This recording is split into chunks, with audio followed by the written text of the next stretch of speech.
Cette nuit-là, l'Ukraine n'a pas dormi. 400 drones. 10 heures de feu ininterrompues. Des enfants réveillés en sursaut. Des familles réfugiées dans le métro. Une capitale prise pour cible, encore une fois. Et pendant ce temps, l'Occident hésite. Trump parle de bullshit. Regardez cette carte. Voilà l'ampleur de l'attaque de la nuit dernière. Une pluie de fer, de feu, de peur. Kiev à nouveau visé. Des immeubles d'habitation détruits. Des familles décimées. Des vies bouleversées. Je suis descendue à la station de métro pour ne pas entendre tout cela à la maison, pour me protéger un peu et augmenter mes chances de survie. Depuis 1 mois et demi, je manque constamment de sommeil car les attaques sont devenues beaucoup plus fréquentes et actives.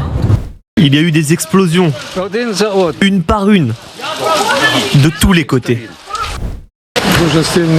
Il y a eu une très forte explosion et un bruit de verre brisé.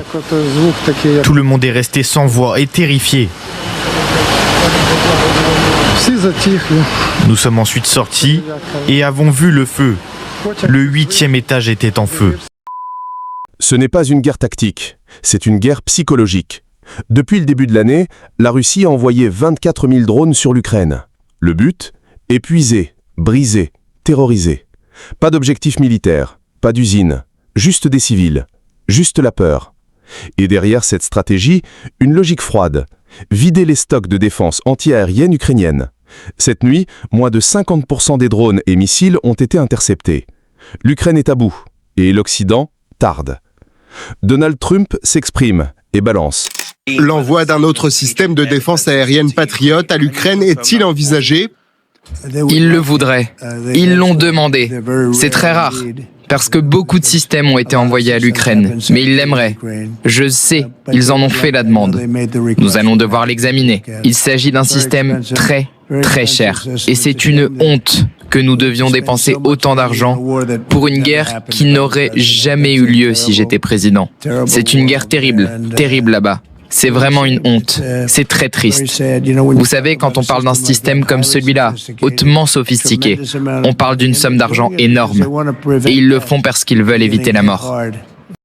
Un instant, il critique la Russie. Le suivant, il freine les livraisons d'armes. Le message envoyé ? Faible, incohérent. L'Ukraine demande de missiles Patriot, des obus, de l'aide. Elle reçoit des hésitations.